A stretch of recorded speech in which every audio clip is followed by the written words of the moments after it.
Nick, pleasure to have you on here. Good sip, good first sip. Is that coffee? What are we working with today? Yeah, we're drinking coffee out of this awesome Snoopy and Woodstock mug. Ooh, I like it. Yeah, Yeah. very nice. Unfortunately, I need at least one cup to get me throughout my days. So, yeah. Are you usually making coffee at home? Is that the usual kind of Yeah, mode? I prefer coffee at home, and I just prefer Dunkin Donuts coffee if I'm being real. I've actually never had a donut from Dunkin, but I love making their coffee. It got fucking expensive though, man. But it's worth it. Yeah. What's the usual get at the Dunkin' if you're going? To be honest, I've never really I've never I could probably count on one hand where I've actually gone and gotten Dunkin' Donuts coffee out. All I know is that I just buy the bag of the Dunkin' stuff at the store and I just make it at home. I really like their coffee. I think it's really good. Yeah. Do you think that you'd like it more if you were to order it from like a drive-through or go in there? Probably no, because I'm so used to making it at home how I like it. Like I put cinnamon in the grounds and I put just the right amount of almond milk in it, sometimes oat milk, and yeah, I prefer everything at home for the most part. That's a good deal. Now, what's your stance on Starbucks? When was the last time you had that? To be honest, I like their cold brew, but that's pretty much it. I think everything else there is kind of terrible. I'm gonna edit that out because Starbucks is a sponsor of this podcast, so No we're just gonna way. No kind wonder, of dude, how much money are you making from that? That's awesome. it's one free coffee per 2 months. Pretty good deal on my part. Yeah, Good deal. It's a yeah, good deal. yeah. They tried to back it down. They said one per a half year. I said, come on, let's Dude, work yeah, with come me on. here. Like, Yeah, yeah, they gotta know their audience. exactly. Are you opposed to going to a local coffee shop? Would you be more prone to be doing that or going to Dunkin' or Starbucks? Uh, Probably a local one, but I don't know. I live in San Pedro, and there's not really a lot of good local ones. I would say there's a place called Sirens that's pretty good, but I don't know. I live like a little bit more above where it is, so like it's like a 10, sometimes 15-minute drive from me, and I'd rather just make coffee at home. I get that. I went to a coffee shop in San Pedro a little bit ago. Now they had like a stand-up thing that night that I showed up. I was just trying to get some coffee and they had a nice Oh, dude, Sacred Grounds. maybe Was it was it next to the Warner Grand Theater, like the big theater right there? it And was like downtown kind of yeah, area. Yeah. yeah, dude, that was probably Sacred Grounds. That's like the dive bar of coffee spots for sure. Yeah, that place is hella interesting to say the least. Yeah. It was I went quite an experience. I went there with my friends when I was like 19 and there was like an open mic night and oh my God, man. Like not comedy. I think it was comedy or you could do whatever you want. And like this one dude went up with an acoustic guitar and a drum machine and it was quite possibly one of the worst things I've ever seen. And big respect to that guy, but wow, it was hard for me to hold back laughter. That's how sad it was. But I don't know. People probably think the same whenever they see me on some nights, so that's fine. Yeah. Yeah, San Pedro's a interesting kind of area down Yeah. there. Up Yeah. there rather. Yeah. Well, where are you from? Where do you Orange live? County. Okay. Yeah. Yeah. Pedro's definitely a little bit up there, up there Yeah, from you. you're just right up the street, really. That's yeah, super close. Yeah. Have you lived there your entire life? Yeah. Jesus Christ. Sorry. Born and raised, man. Yeah. A part of me, like before the pandemic hit in like 2019, I really wanted to move to Long Beach, because it's kind of like my second home. I work at a bar out there, called Alex's Bar, and I'm coming up working there for 5 years, and I've been kind of like the assistant talent buyer there, like helping like book shows and fill the calendar there for almost 5 years now.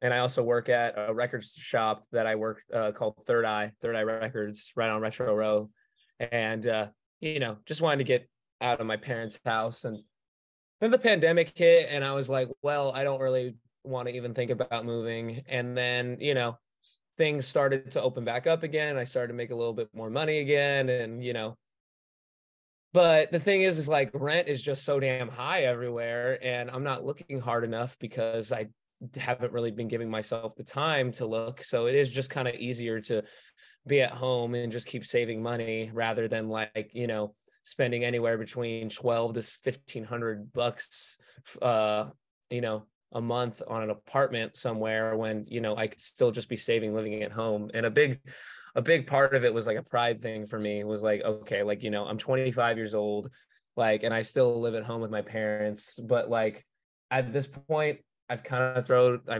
a little bit of me has kind of thrown my pride out the window in that regard, because like I know a lot of people do it still, and I know a lot of especially college students have moved back home too, because it's like so, rent is just insane everywhere, and it's just, I'm comfortable right now, and especially with touring a lot this last year, I was gone pretty much like 6 months out of the year last year, so I would be stupid paying rent, like being away that much away from home. And I know toward the second half of this year, I'm going to be gone a lot too. So it's just, I'll move. Like I know the right thing will pop up when it's time, but I would like to get to Long Beach proper as soon as I can. Once something reliable pops up, I don't want to be spending an absurd amount of money for a shithole apartment right now.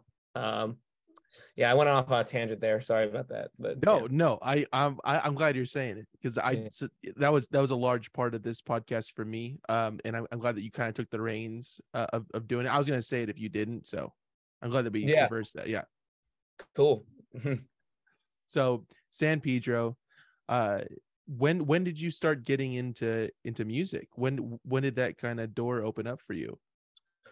So I'll tell you what I tell everybody. It's all gonna go back to my dad. When I was about 5 years old, he was, like from when I was a baby, my dad was always playing music for me, whatever he liked, typical, like classic rock stuff, quote unquote dad rock stuff, for lack of better terms, like Deep Purple, Black Sabbath, Sly and the Family Stone, Bruce Springsteen, but a band that stuck out to me at a very young age, believe it or not, was Rush. And when I was 5 years old, I specifically remember my first memory of music. My dad was playing a Rush cassette in his car, driving me around town. And I remember hearing a song called New World Man. And I just remember I really liked how it sounded. And I remember I said like, "Hey Dad, who is this? Is this Rush?" No, he's like, "Oh, this is Rush, son." And he's like, "Do you like it?" And I was like, "Yeah, I think I do." And Rush ended up being like my first concert when I was like 8 years old. And long story short, that eventually I picked up a guitar when I was like 8, and I just never stuck with it. And a big thing that got me into drums was like, when I was 10 years old, at my old house in San Pedro, I used to live off of 20th and Walker. And that's pretty close to a famous sandwich spot in San Pedro called Busy Bee. Have you heard of that? No. That's like a lot of people go to San Pedro just for that sandwich, and it is pretty good. And I used to live pretty close to there. And anyways, one day when I'm like 10 years old, I have no thoughts of playing drums or any other instrument, but I really like music at the time. I love Black Sabbath. I love Rush. I love whatever I'm this chubby, awkward 10-year-old kid who sucks at sports, who doesn't really have any other interests in anything within the arts whatsoever. But one day, me and my dad are walking down the alley because we hear music, and we see these like these older guys just playing covers. I think they were like playing like a ZZ Top song or something. And my dad knocks on the garage and he's like, "Hey, can we come in and watch?" And they were like, "Yeah, cool." So my dad's like talking to the owner of the house, this dude named Jim. And then I met the son, this kid named Cody, and he played guitar, and he was 13 or 14, and I was only 10. He's like, "Oh, do you play anything?" I was like, "No, but I really like music." He's like, "Have you ever thought about playing drums?" And I was like, "No, not really." And he's like, "You should try." And there was like a little jazz bop kit, and yeah, I just got on the kit and like just started like, he showed me how to play like a beat, and then I kind of just like, it came pretty naturally to me. And then it's hard to remember exactly because it was literally 15 years ago now, because I'm 25 now and I was 10, but I wanted to keep going back there almost every day to keep playing and learning how to play drums. And yeah, so, and then I got a kit for my birthday, like for Christmas, like 6 months later. And then, yeah, I just became a, like, I don't know, like, I just fell in love A with music. session Like, musician, yeah, because you're part of yeah, the like Wrecking Crew, right? That was your. exactly. Yeah, I started working with like, Brian Wilson like almost immediately after that. No, I'm kidding. Yeah, and, But and you guys butted heads a bit in the beginning, yeah, right? yeah, he wanted, more didgeridoos and shit, and I was like, "Nah, man, just let the kit talk." So when I turned 12 years old, my life kind of like, I had a moment in my life where it kind of set the forefront of where I'm at today because of that. So when I'm 12 years old, so my dad's a longshoreman, which is like the blue collar job in San Pedro that everybody does. I do that on the side too. I'm a casual. I don't need to get into that, but that's just another one of my part-time gigs that I do. And my dad's been full-time down there for a long time, like over 20 years. And he's a proud dad, especially at that time, when I, sucked at sports, and he, every parent wants to talk about their kid, and he really didn't have a reason to talk about me until I started getting into drums and everything. So he was talking to a guy named Pete Mazich on his job one day, and Pete Mazich he's an organ player, and he played and still plays for Mike Watt, who's the bass player. He started the Minutemen back in the day. He was a founding member of Firehose, and he had a solo career, and he played for the Stooges when they reunited. And, he's a punk rock legend, for Christ's sake. And he lives in San Pedro. And my dad didn't really know who Mike Watt was or anything, because my dad, even though he was really into music, he kind of missed out on the punk rock scene and stuff in the 80s and everything, because he kind of immediately went into working on a commercial fishing boat when he was 19 years old. After my dad meets this guy, Pete, who plays organ, and Mike Watt and the Second Man, he's like, "Oh, your son plays drums? That's cool. Like, I play drums for this guy named Mike Watt. Like, you should give him this CD." And he gives my dad a CD of the Minutemen album, Double Nickels on the Dime. And I don't know if you're familiar with that record or not. That's a really, really good one. Yeah, it's the record that like completely changed my life for the better, because I remember I'm 12 years old and my dad gives me this CD to listen to. And he also gave me like a Mike Watt solo record called The Second Man's Middle Stand too. And I listened to that too. And that Pete played on with the drummer Jerry Trebitich, who was like a huge influence on my playing, definitely top 10. And anyway, so I'm like 12 years old. I don't really know what punk rock is. Like, I know who the Misfits are and I know who the Ramones are, but like, but that's like kind of it. Like, I don't know what punk rock is. I don't know what DIY is. Like, I'm 12 years old, for Christ's sake. And so I'm looking at this CD, and like, I'm tripping out because like, it says, the album cover has Mike Watt driving down the freeway, going toward the 110, like going down the 110 freeway towards San Pedro. And like, it says that on the album cover. And I'm like tripped out because I know exactly where this is. Like, this band is like literally from San Pedro. I'm reading about, like, I didn't know that like there was a quote unquote, legendary band from where I didn't know that Pedro was cool like that. And like,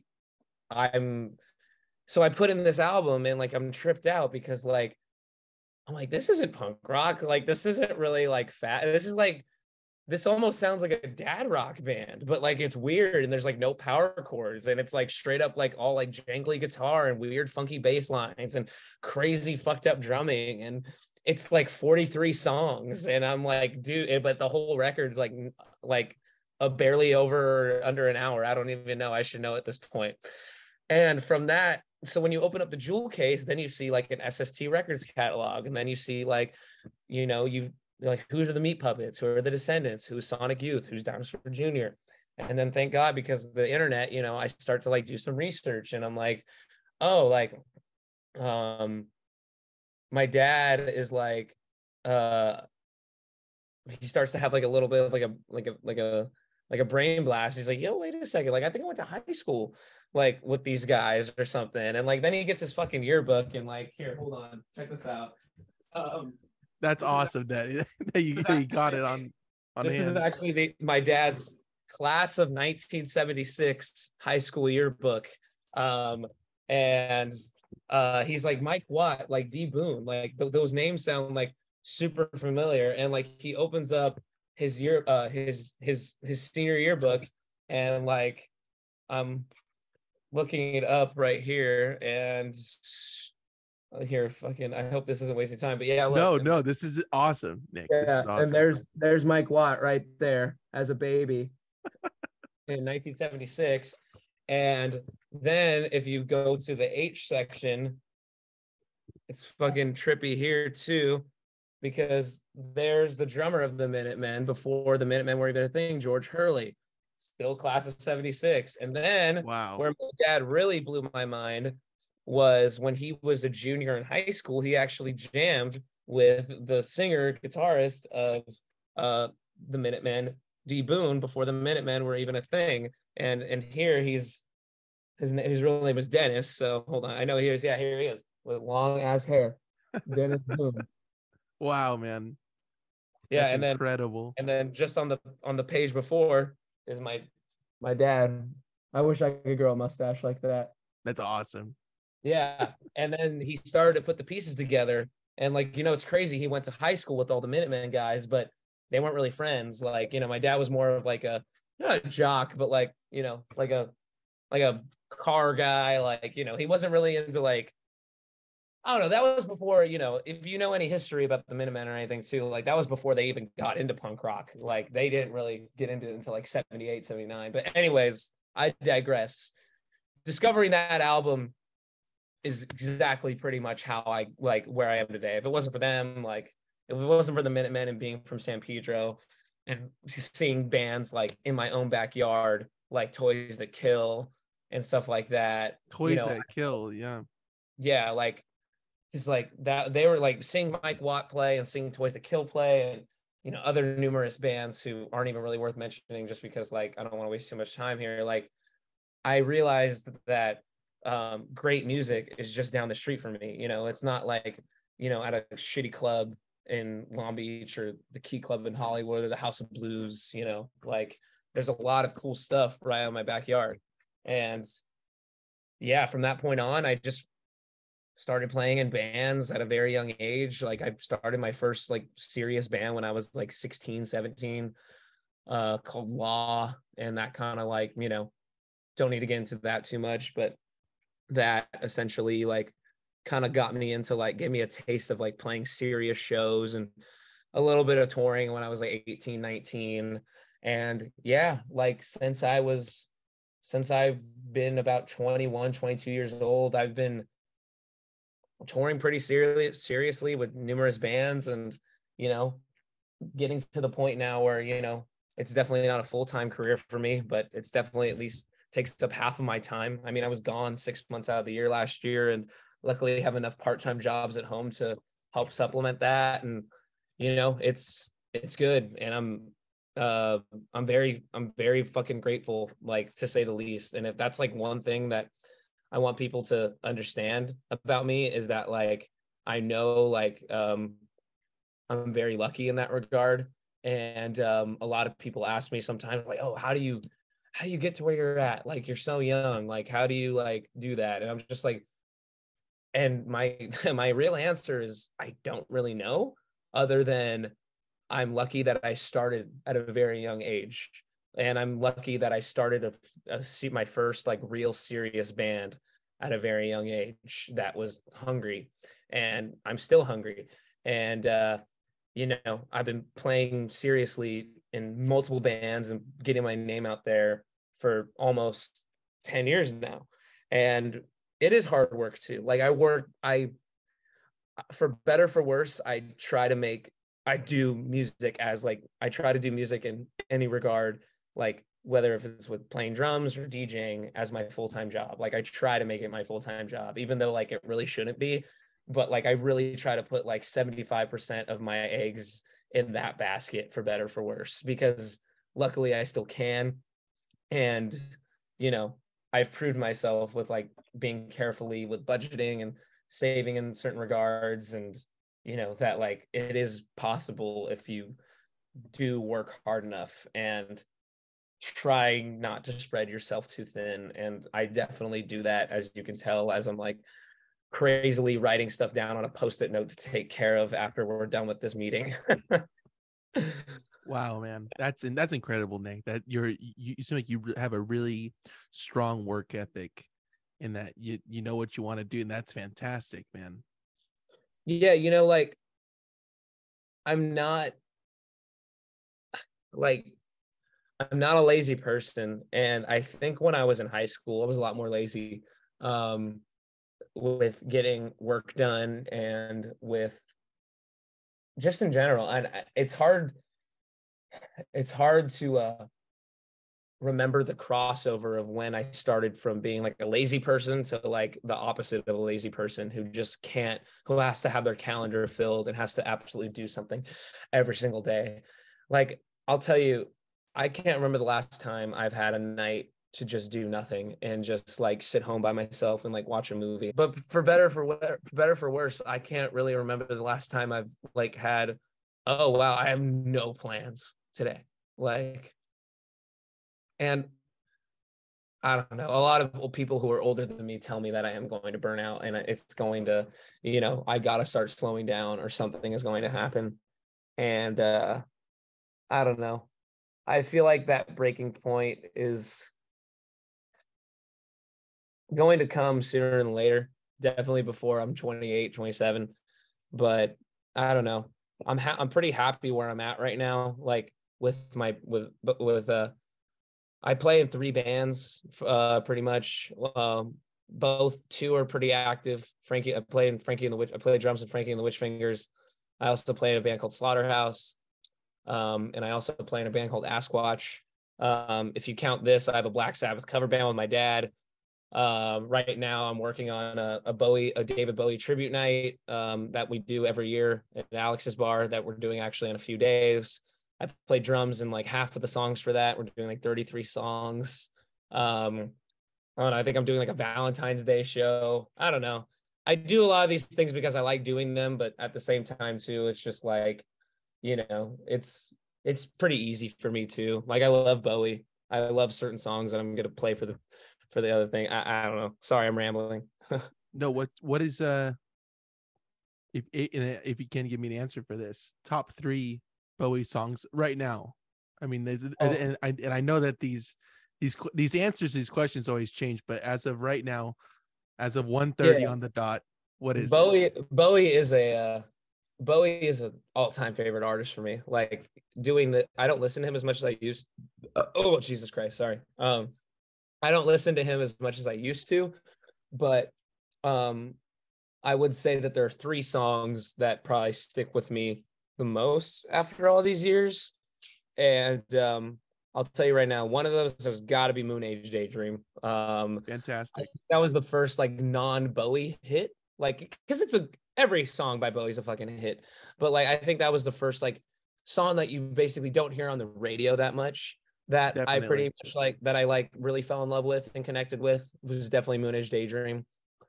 Probably another one would be Gene Genie off of Aladdin Sane. I absolutely love that song. Don't really know why, but I just love it. And my all-time favorite Bowie song that my dad showed me at a pretty young age was a song called Stay. It's track 5 on Station to Station. Not a lot of people know it, even though I think people should. And that's the one song that I'm singing for the David Bowie tribute. Yeah. Station to Station has got to be my favorite Bowie album for sure. Really? Oh, dude, for sure. I mean, it's 6 songs. They're all perfect. Station to Station, Golden Years, Word on a Wing, TBC 1-5, Stay, and Wild as the Wind. Like, love all those songs. That record is like the perfect precursor to the Berlin era, and it's like the perfect follow-up to Young Americans, because, you know, he was like doing the Blue-Eyed Soul thing, and it was like kind of corny but still sick. And like he does this like crazy like krautrock inspired like funk soul rock and roll record, and it's just, I don't know, I can't recommend Station to Station enough. And I feel like a lot of people who like David Bowie aren't really familiar with that record, and I really think they should be. So there's my shameless plug for today. Love it. I'm plugging a dead guy, for Christ's sake. Taking a step back to drumming, what do you get from drumming? What does it give you? How do you feel when you do it? That's a really good question. Appreciate it. Drumming, because it's something that I feel like I don't reflect. It's a question that I don't reflect on enough. But I guess the first word that comes to mind is liberating. I feel like being a hardworking and a drummer, I feel like just being a drummer in general is a very rewarding instrument, because one, it's a big joke throughout people who play music. Everybody's looking for a drummer to play in their band, and everybody's looking for not just a drummer, but like, it's number one, it's really hard to find a drummer, and number two, it's even harder to find a fucking good drummer. And I say this in the most humble way possible. Like, I know I'm a good drummer, but it's taken years to get where I'm at. Like, and I will say this too. Drumming is really the only thing that I've ever really been good at. Like, I suck at drawing. I suck at like anything else. I can't play any other instrument. Like, for better for worse, like, yeah, I'm really good at drums, but that's like the only thing that I could say I'm really good at. Like, I'm good at other things, but that's like the only thing I could say I'm really good at. And there's still so much more room for improvement too. There's still so many more things that like I see drummers do behind the kit that I'm like, fuck, I wish I could do that. And I know it's possible, because I know when I've sat down behind a kit and worked on something hard enough, or worked with another drummer hard enough to get something down that I want to learn, I can do. But going back to your question, what do I get out of drumming? Yeah, it's very liberating. It's a very rewarding feeling. Getting behind a kit and just making a group of, like, I've never really viewed myself as a drummer who's like, oh, like, come watch me rip. Like, watch me. Like, I'm not like an Instagram drummer who's like, like, oh yeah, doing crazy shit. I want to be the drummer, the kind of drummer, and I've always wanted to be the kind of drummer who's not necessarily like the star of the band whatsoever, because I'm a drummer, for Christ's sake. I'm in the back. But I want to like make whoever I'm playing with sound the absolute like best that we can be. And, and I really do feel like I do my best to serve that role in all of my bands that I play. Sure, do I do some flashy shit here and there? Yeah, of course. But like, I want to like make sure that like when I'm behind the kit with any of my bands, like I'm making sure that like I'm serving my part in making the band as a whole sound the best. And in that way, it's very rewarding for me. And I will say too, whenever I'm like playing a live gig with anybody, the best feeling in the world, and this is a feeling that I got at a very young age when I played the first talent show that I ever played when I was 10 years old. And I just played along to a fucking Creedence Clearwater Revival song. And I did like a little dumb drum solo after. And I'll never forget, I was like 10 years old. Maybe I just turned 11. I don't remember. And just like a room of parents and a room of kids, just, my age. And I was like in 5th grade at the time, like just going crazy. Like, I think from that moment on, it's like I realized like what I want to do. It's like I want to make people feel a certain way from playing music rather than anybody else. Like, there's no better feeling than making somebody feel a type of way, from the way you play music for them. Like, I feel the way when I go see one of my favorite bands play, and they're absolutely on fire. I love the way that makes me feel. So if I get to return that in any certain way too, that's like the best feeling on the planet. Like, there's really nothing better than playing an awesome show and having people stoked on what you do. It's a very unique, liberating feeling. And it makes me really grateful in that regard. I don't know what I would really do. I don't really know where I would be without that without that. Yeah. Wow. I like the answer, Nick. I'm trying. You're very genuine. The coffee's kicking in, clearly. I'm liking it. Yeah, and I'm rambling a little bit. And no, this talking out loud is kind of killing me a little bit too because of my ear being plugged. So I feel like my whole world is like on one side of me right now. we gotta let the people know Nick is going through some ailments right now, and he's pushing through because he's the workhorse, and he said he'd be on the podcast, and he is. And I appreciate that, Nick. My left ear, I've this is gonna sound kind of gross, but like I got some earwax built up in my left ear, and I've been using these ear drops these last few days to help clear it out. And yesterday I put in the drops, and it never cleared out. So I think the liquid is like stuck in there or something. Oh, yeah. And I've been there. I honestly might need to go to urgent care or something after this. There's hydrogen peroxide. Yeah, have you used that yet?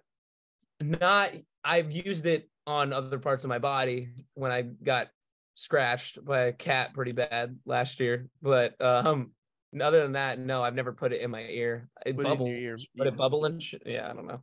Yeah, it bubbles, and then you gotta dump it out. Now this is the medical portion of the podcast. So and we are gonna take some questions from some people who have submitted some health concerns. Yeah. Mm-hmm.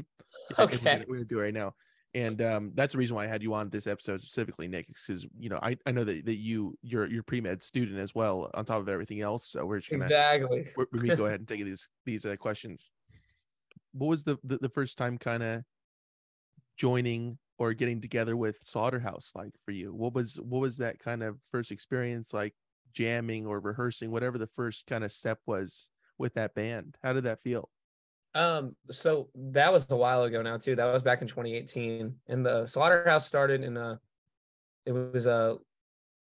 me make sure my timeline here is right. They started in I believe that Slaughterhouse officially formed with their first singer and their first drummer in December of 2017. I think that's when they had their first show, and that lineup was only about 6 months.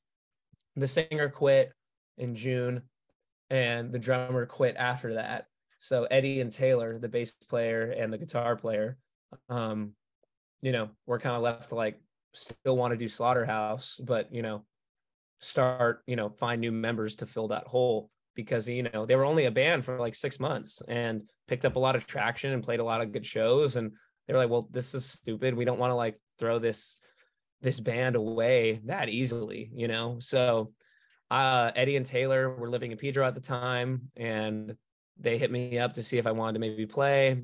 And I was down, and us three were working on instrumentals and, coming up with like pretty well-structured instrumental tracks. And then eventually, after trying out so many singers and trying to find so many singers, long story, ended up finding this girl named Veronica, who's still in the band to this day, who never sang in a band before, never really even thought about it until Eddie, the bass player, reached out to her about doing it. And she's a natural, and she's been killing it. And there's been a lot of ups and downs over these last few years, but mostly up, and don't really plan on stopping anytime soon. Finally writing some new music for a new record. We've got one record called Fun Factory that came out last year on Recess Records. Thank you, Todd. And that picked up a lot of love. That got a lot of love. And I guess that's all I got to say about that. Did you feel immediately that you're like, this is the right band to be in? This is where I belong? It's hard to say, man. Because I don't know. The both of the bands that I'm in were already like sort of like Slaughterhouse was already sort of established, and when I joined Frankie, they were already pretty established. So that was always, I always feel a little bit intimidated going in as like the new guy. But I always bring my own flavor. So yeah, for the most part, yeah, I felt pretty comfortable in that regard. That's awesome. Yeah. And with Slaughterhouse, I mean, you guys have opened up for like Bad Religion, Dead Kennedys, Pennywise, all these great classic bands. Did you ever feel like you would be, I mean, looking back at being 10 in, you know, your buddy's garage, like saying, hey, you should pick up the drums. Did you ever think that that would take you to the point of opening up for these bands?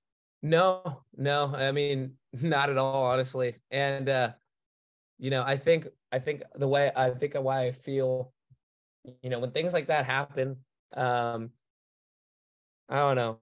I don't necessarily feel like they're like I'm really lucky in that regard. Like, especially like getting to tour with a band, like, because we did like a 10-day tour with Bad Religion, 10 shows, but I think it was like 2 weeks, and it was amazing. Like, those guys, like, not even just the band alone, but like everybody on their crew too, were just like so nice and so welcoming. And like, just being this like newer band, for some people who've been doing like with like around guys who've been doing that for years, is just like nothing short of an honor. And you know and it's even more of an honor to me personally too, when a band like Frankie and the Witch Fingers, or a band like Slaughterhouse, you know, headlines our own shows, and a lot of people come out to those as well too. Like, that feeling for me personally, like, don't get me wrong, as much as great as it is to open up for a legacy act, it's way better when you're headlining your own show and almost selling out or selling out your own show. Like, that means like, all right, like, we worked hard to get where we're at because of we worked hard to get where we're at, and that's a good feeling. Yeah, I bet. I mean, just it's like it as you said, it is nice to play with these huge bands that have been around and that has in some way inspired you, right? Oh, for Some of sure. them. Yeah, Oh, for and sure, man. Like, especially Bad Religion specifically. Like, they were one of the first punk bands I ever got into because playing Tony Hawk and shit. oh yeah. And Dead Kennedys for a lot of kids as well through Tony Hawk. Of course. Of course. Yeah. Yeah. But with if you're headlining a show or playing it with, your people that you usually see at shows or have gone to their shows, you guys are playing a show together. It's like, whoa, we're kind of bringing this all in, that the people are here to see us and not just Dead Kennedys or, Bad Religion or whoever it may be. That must be a really special feeling, Nick. Yeah. And it's for opening for certain bands like that too, that help us get, discover us and stuff too. So that's why we are appreciative of getting bones like that thrown at us. That's killer, man. That's awesome. How did you wind up being in Frankie and the Witch Fingers? How did that kind of come about? So that was a pretty like, that came out of nowhere, and it happened very quickly. It was December of 2021, and I wasn't really looking for another band at the time, but I got a DM from their page from the singer Dylan, and was like, "Hey man, we're looking for a drummer to write and tour with." And when someone tells me that, that translates to, okay, we're not looking for a fill-in guy, we're looking for a full-time guy. So I was like, okay, let's see what this is about. And like, within like a week, we met up, and we jammed on like a couple of new ideas they had, and I sort of like half learned a couple of like older songs, and I was, according to them, and I don't know, I think the humble guy in me is still thinking this isn't true, but apparently I was the only guy they tried out. And with, and that we jammed for like 4 or 5 hours, and at the end of the practice, not just jam, but we hung out a little bit too and got to know each other a little bit. And at the end of the practice, they never really said like, all right, you got it, or like, nah, you don't got it. It was kind of more like, yeah, we'll talk soon, like, we'll talk within the new year after the holidays and everything. And I kind of went home with like this like weird uncertain feeling of like, man, do they like me or not? Like, I don't know. And then when I got home, I got a text, like within like 30-45 minutes later, I got a text from Dylan that said like, hey man, that was really fun. If you want to be in our band, if you want to be in the band, we'd love to have you. I was like, all right, it's sick. So yeah. So I've literally have only been in the band for like barely a year now. Yeah. So It's pretty crazy. Yeah. Were you familiar with their discography? Like, had you ever tried to play one of their songs before that kind of? No. To be honest, like I was familiar with who they were and like one album, but not. I wasn't like a super like I wasn't like super familiar with them before. But so it's kind of been like, it's been more fun writing new stuff and everything, but it's been cool going back in the catalog and learning older songs too, and especially like putting my own flavor on them too, which they're always stoked on, which is nice too. Like they're not sticklers about like how a certain, like obviously there's like certain things that need to be played a certain way, but for the most part I have like free reign to do me, Right. That's which is awesome. which is very fucking nice to say the least. How many tours have you guys gone on since being in the band? I mean, a couple of legs, right? Yeah, well, I'll tell you right now, I did 5 tours last year with a lot of like one-off shows with every band in between. I think Slaughterhouse played close to like 20 something shows last year, and Frankie played close to like 80 more or less. And I did like, as far as touring goes, I did 2 Europe tours, 3 US tours, and 1 Australian tour. So yeah, 6 tours technically. Yeah, one tour with Slaughterhouse, 2 US tours with Frankie, 2 Europe tours with Frankie. The second Europe tour wasn't like as long as the first one. It was kind of more of like some makeup dates and some festivals and stuff. In the end, yeah, to cap it off in November, Frankie went to Australia, and that was fucking so much fun, but so tiring, man. 10 flights in 8 days because you got to fucking fly everywhere. Right. Oh my Yeah. gosh, man. Yeah. So I did a lot last year, and I wish I documented it more. Like I should have like took more pictures, and I should have kept more of a diary, and I should have logged every single show that I did. But because I don't think I'm going to do that much this year, unfortunately. I hope, but we'll see. What's the most challenging part of being on tour as a percussionist? Like, what is the thing that grinds your gears the most? Is it loading or as a like, percussionist? No, yeah, man, like no, pulling my weight as far as loading and all that stuff is fine. I don't mind. Like I know what I signed up for being a drummer. Like, is it the most convenient? No, but like I know what I signed up for. I'll tell you the hardest thing about being on the road a lot is just being kind to yourself physically and mentally. Like you, especially being a drummer, man, like you get like for better, you do have a very like rigorous, physically taxing job. And like, I got to do my best to, I got to be careful when I eat and what I eat and when I drink and when I don't drink and when I sleep and when I don't sleep. That's the hardest part about being on the road. Every day is fucking different. And that is something that like, I wish I could like show somebody who like doesn't get it, because a lot of people at home and have, I've, and people who I've, this is going to sound shitty, but who I've dated in the past, like, something that they just don't get. I don't wake up at the same time every day. I don't play at the same time every day.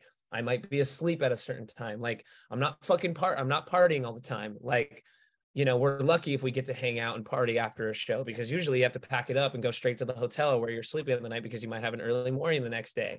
It's like, it ain't all fucking peaches and cream. You're lucky when you get to have a fucking comfortable day on the road. The best part about being on the road is playing the show. And sometimes you might not even have a good show because it might be an off night, or the crowd might suck, or you might suck, or you might have gotten an argument with your bandmates that day and the energy might not be there. Not everything is perfect. It might look like that because, I post about it on Instagram and my band might post about it on Instagram, but like not everything is fucking perfect. And, at the end of the day, touring is a job. Sure. Can it be fun? And is it a very rewarding job? Of course it is. Like, I'm fucking grateful, but it is a job at the end of the day. And doing your job all the time isn't always fun. There's a lot of bullshit that comes with doing your job. And that's something that I want to stress to like everybody listening to this right now. Granted, a lot of people who probably listen to this are probably musicians themselves and understand where I'm coming from. But a lot of people who don't tour and everything, it's like, it ain't it ain't always fucking fun. Right. Yeah, you see, you kind of put out there what you want people to see, and it's not Of yeah, course, of course.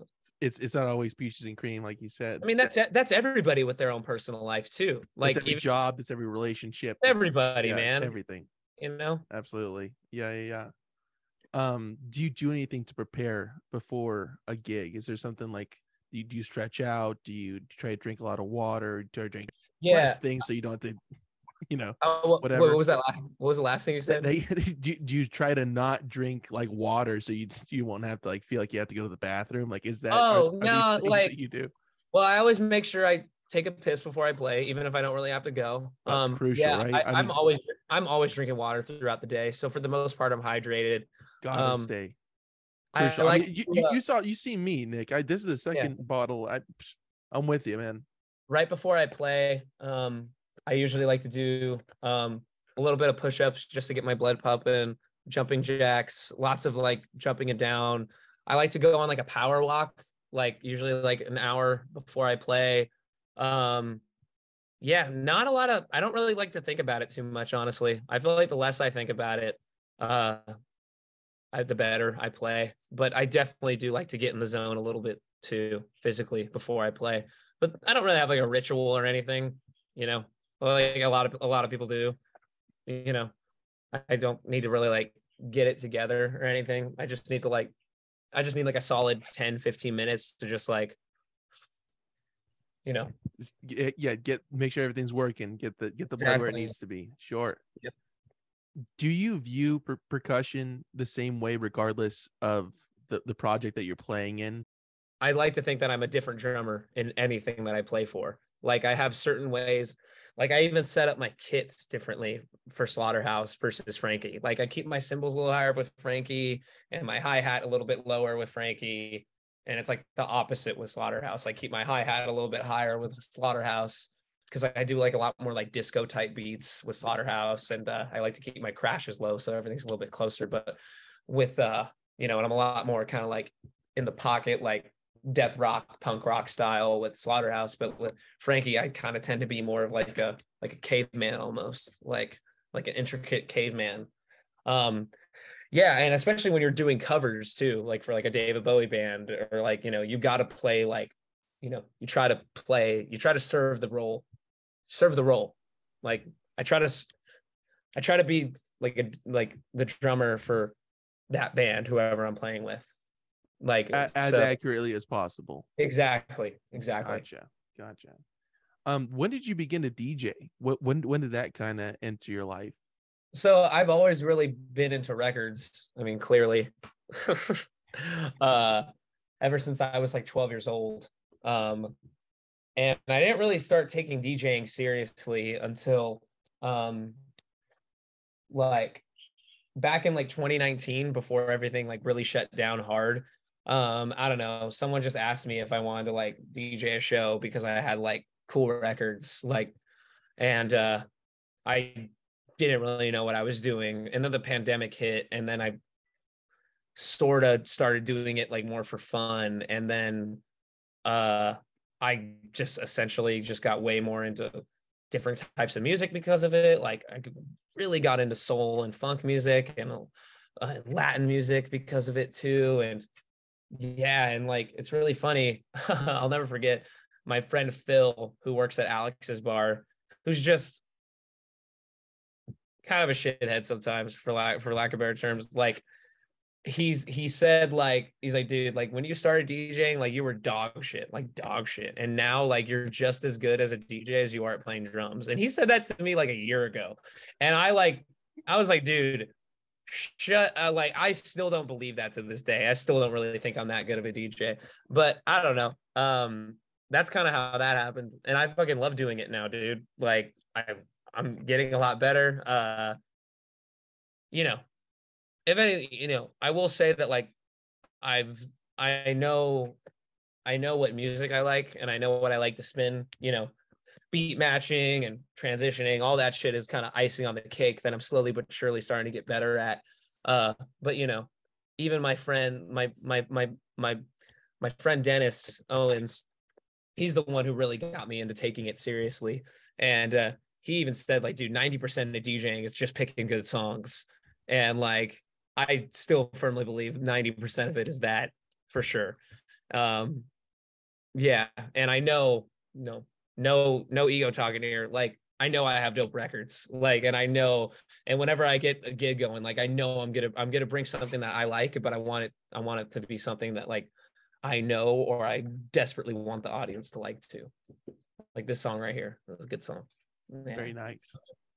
I'm gonna pause it later on. I'm gonna get the name of it. I got you. Oh, that's a good song. Great one. If you can catch it, it's a good one. Yeah. No, I'll tell you right now. It's called "Are You My Woman? Tell Me So" by the Chi-Lites. Bomb, funky soul track. Super bomb. Awesome. Super bomb. How does being in front of people DJing and being in front of people as a drummer differ for you? It's very different. It's so different. Like, I almost never get stage fright when it comes to drumming, because I've just been so used to it. And but when it comes to DJing, I still get a little, like, depending on the gig, like if there's a lot of people there and there's a dance floor and it's going crazy, like that's when I'm like, okay, I gotta be on my shit. Like, I still get nervous in that way.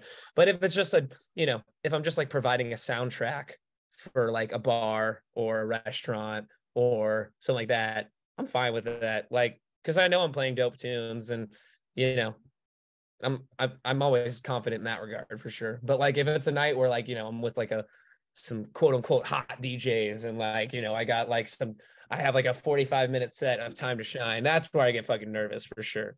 Yeah, because I'm not super comfortable as a DJ yet. I've only been doing it seriously for like 2 years. Like, and I still hate calling myself that still honestly. But like, I don't even have DJ in my bio. I say I like drums and records. That's true. Yeah. But yeah, you gotta read between the lines. It's there. Yeah, it's there, Nick. Exactly. You're just not saying. But I go by, my DJ name is DJ Nick at Night. Yeah. Yeah. And I'm stoked too, because like, a lot of my favorite DJs have asked me to guest DJ with them too, to the point where I never thought they would ever ask me. Like my buddy, like Dennis has asked me, who single-handedly pretty much got me into DJing and a lot of different music. He's had me guest DJ his night in Long Beach, the Goodfoot, a couple times. My friend Clifton Weaver, who's an insanely good DJ and an insanely talented musician as well, who is a insanely dope DJ, asked me to DJ with him at Zebulon in a couple weeks, in LA, in Frogtown, for the Soul Shakedown party, and I'm super stoked for that. The hottest fucking night, well, maybe it's the hottest night, I don't know, I think it is the best night for funk and soul DJing, is a night called Funky Soul in LA. And Miles, the guy, asked me if I want to do it in February, and I'm like, as a guest, I'm like, dude, fuck yeah. Like, so maybe I'm doing something right, is what I'm saying. I would say so. Yeah. I'll tell you right now. I do not have draw in Long Beach and in LA. Like, homies, I just don't have a lot of friends in LA proper, like, who would come out to those kinds of things. In Long Beach, yeah, I got a good chunk of homies, but like in LA, like, no. So they must think I'm decent because they're throwing me a bone. That's awesome, man. How often are you buying vinyl while on tour? Oh, while I'm on tour? While I'm on tour, I kind of don't like to do it too much, because it crowds up the van and it's really hard to take care of records a lot on the road. I mostly buy 45s when I'm on the road.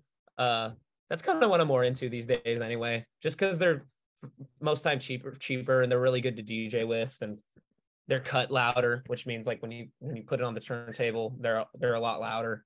I try to keep my spending limited on the road when it comes to records, unless it's like a shop that I really want to go to like, yeah. Has there been a record that you've been trying to find that you just can't, that exists, but you just can't find it? It's a good question. Yeah, I mean, there's just certain records that are just like so impossibly rare that you just know you're never going to see it in a store, or honestly rarely ever on the internet. There's this I doubt anyone is going to know what this song is, but it's like my number one want on my 45 list. The song is called Federico by this Puerto Rican band called Taller Afro Taller Afro Ritmo, and it's just like awesome. Are you familiar with the style of music called guaguanco? No, no, I'm not. It's Where's like that a native it's to? it's I believe the style originated in Cuba. I could be wrong. I wish I had someone to fact check me on that. But it's like the purest form of like it's like derives from Afro-Cuban music, and like it's like the precursor to like salsa music.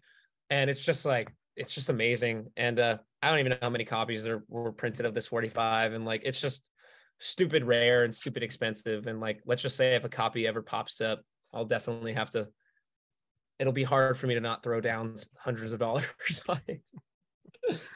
I don't know. I'm stupid. Has there been a record that you found in a shop and you're like, oh, I'll just get that later. I don't need to get that now, and then you haven't been able to come across it since then? That's a good question. Probably off the top of my head, I can't think. I do have a couple of records in my collection that I could say that I thought I would never own, that I do own. That's like absolutely insane to me. In fact, here, really quick, I'll show you really quick. I'm I don't know. We don't have to get too deep into it. Like I'm a huge, obviously, as you can tell, I'm a huge music geek, and I love so many different styles of music. But I'm really, I went through a phase a couple of years ago last year, and I still very much am into it. I just don't collect them. I'm really into like African disco records, like early like stuff from Nigeria, like and this record right here is a record called Friday Night by this guy named Livy Ekamezi or something. I think that's how you say his name. And this record is like so fucking hard to find and so hard to find clean. The fact that I know a guy who had this record for sale. Let's just say this record is so expensive that I didn't buy it. I like traded like a whole crate of records for it that I had that I was going to sell at a pop-up. But I was like, when he told me he had this record and he said he was willing to trade for it, I was like, dude, I'm just gonna bring in like a whole crate of like fire records. And yeah, I never thought I would own this record. It's insanely rare and it's insanely good. I think the average I think the most it's ever sold for online was like $1,500 or something. Yeah, it's insane. But yeah, and it's really crazy too because like a lot of African records were not pressed on blue vinyl, but this was Wow. pressed on blue vinyl. I believe it's from 1983. Yeah, made in Nigeria. Yeah, and it's super clean as far as African records goes. A lot of those records are really hard to find clean. So yeah, I mean, patience is a virtue, especially when it comes to record collecting. That's for sure. And the fact that I didn't have to pay anything for it was great too. It was just I just had to trade a bunch of records for it, and like I don't have any regrets for it whatsoever. I look at it like as an investment too. Like Sure. I'm sure I'm going to be over all this one day. I'm sure I'm going to want to hopefully this will help me put a down payment on a house one day, or I don't know. Everything comes in phases. I'm only 25. I'm sure by the time I'm 40, 50, 60 years old, maybe I'll be over a lot of it and maybe just hold on to the ones that are near and dear to me. I don't know. I don't like to think about it too much. We'll see down As the a line. DJ and as someone who really likes to DJ, I'm holding on to most of them for now. Very nice. Do you have a rough idea of what songs you're going to play in what order when you're bringing some records When I to first DJ? started DJing, I would really pay attention to that. Like, okay, it's got to be in this order, and like I got to do it like this. Now, no, I just kind of like before a gig, I usually like to prepare like a few hours before, like give myself like 3 to 4 hours. That way, like it's fresh in my head of like what I want to play and like have an idea of the vibe that I want to set. And like, I'll put aside like some deep R, like some hard R&B and some nice soul funk stuff and like maybe some disco right there and maybe some like early like hard garage, and I'll like mix it all together and like I'll kind of keep like the vibe separated in my crates, and then when I get to the gig we'll see how it is. And yeah, like, and the trick to being a good DJ is just knowing your songs really well, like when they end, when they start. You know, I don't really think about like the order too much, but I definitely think about the vibe that I'm gonna bring, if that makes sense. Sure, Yeah. absolutely. Um, how many records are you usually bringing to a set? Is it like a fixed number, or No, it's do you not a bring fixed more than you number. use, or do you kind of? I always bring a little more than I use, especially for a gig that I don't really know what the vibe is going to be like. I don't know. I'll probably bring anywhere between like I don't know. Probably about like, I don't know, 70 to 80 45s, and maybe like, yeah, I don't know, like, I don't know, a crate of records which holds about 40 records, you know. But like obviously I don't play all that, but it's easy to carry too. One box of 45s and one box of LPs is nothing. Yeah. Easy. Yeah. Has there been a record that you've brought regularly that you just haven't found the right time to put it into the rotation to play it? You know what's funny? That's a really good question, because like there's one song off of I don't even know if it's in my crate right now. But there's one song that I always bring just in case. Like if I get if like I always want to bring it to like a dancing gig where I know people are going to be dancing. And I just never find the right time to do it. But it's a song called Rock Creek Park by a band called the Blackbirds. And it's just like super nasty, and it's just like, it's not really like a dance floor track, but like if you get them dancing, then they might keep dancing to it. And I haven't really like gotten a chance to do that yet, but I always keep it in my crate just in case. And yeah, it's a great song. Like I can't recommend that song a lot, like enough. Like it's super like, I don't know, like it's not necessarily disco, but it's like proto disco-y. I don't know. The Blackbirds are a great band. Yeah. Yeah. What makes a song or an artist stand out to you? If you're able to pinpoint like what it is like about that song Blackbird, for instance, like what is it about that song that really made it stick in your mind? Um, I don't know. The chorus is really catchy.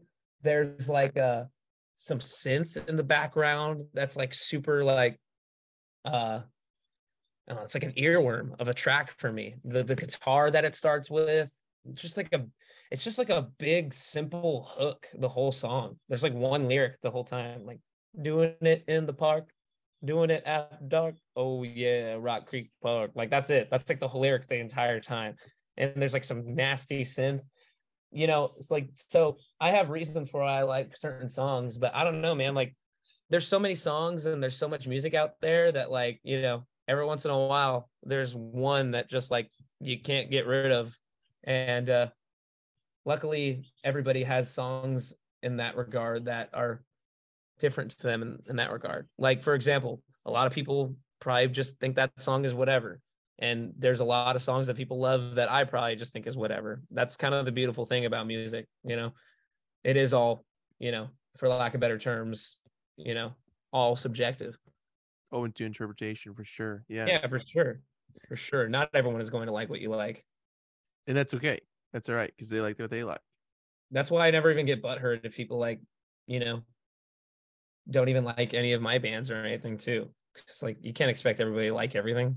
The world would Sure. be, if everybody liked the same thing, the world would be so boring. Right. Yeah. Exactly. It's a good point, Nick. Now, I say this one for the last question because it is a rough one.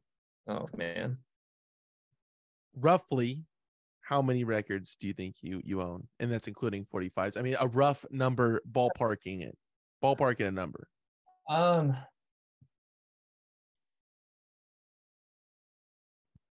including 45s, Including 45s. probably like 24, 2,500. Okay. Yeah. All right. But I felt like that was gonna be like, oh, like, okay, all right. I'm glad that there's a fixed kind of amount that you're roughly shooting in. but I'll tell you right now, there's so many 45s and a good amount of LPs that I really need to go through and just like consolidate soon. There's definitely a lot of shit I don't listen to, and a lot of shit I hold on for nostalgic value, and a lot of shit that I've had that were given to me or stuff that I bought a long time ago. Like, I don't really like it or listen to it anymore, but maybe I'll like it one day. And it's just kind of hard for me to get rid of those records. But I don't know. That I'll cross that bridge when I get there. Sure. That's it. That's a project for another day, Nick. Oh yeah, we can talk about that any other time. Nick, I really appreciate you sitting down with me, man. It's been an absolute pleasure talking to you. But before I let you go, there's a promo we got to do. So, Slaughterhouse's music streaming everywhere, wherever the people get it. That's where they can find it, right? Yeah, yes, that's correct. And they could support the band directly through buying the merch and the music at that's slaughterhouse.bandcamp.com. They can stay up to date with news by following them on Instagram. That's at S Slaughterhouse, and that's with 2 R's house on Instagram. That's right. Right? Yeah, that's right. I'm looking at it right now. All right. It's 2 S's in the beginning. Yeah, so 2 S's at the beginning of Slaughterhouse and 2 R's in the Slaughter. And that'll be linked below. And Frankie and the Witch Fingers music streaming everywhere. You can visit frankieandthewitchfingers.com for tour dates and follow them on Instagram at Frankie and the Witch Fingers to stay up to date on news and everything like that. And go to greenwayrecords.com. Yeah, shout out to Harry at Greenway Records. He's helped us so much over the years, and especially these last 2 or 3 years specifically. He's basically like our 5th member, and Scott too, who's our tour manager. Yeah, good deal. And Assquatch, I don't know, at Assquatch 666 on Instagram, and of course you yourself, Nick, you're on Instagram at, and I love this name, Nick Guy 1. That's right. Thank you for saying it right too. A lot of people think it's my name, Nick Guyone. I'm like, nah, dude, my name is Nick Aguilar. It's Nick Guy 1. Nick Guy 1, and people go follow you for where you're DJing and whatnot, and tours and shows, gigs, any gigs that I'm playing with any band, any records that I'm into, any DJ gigs that I have coming up, something I think is funny.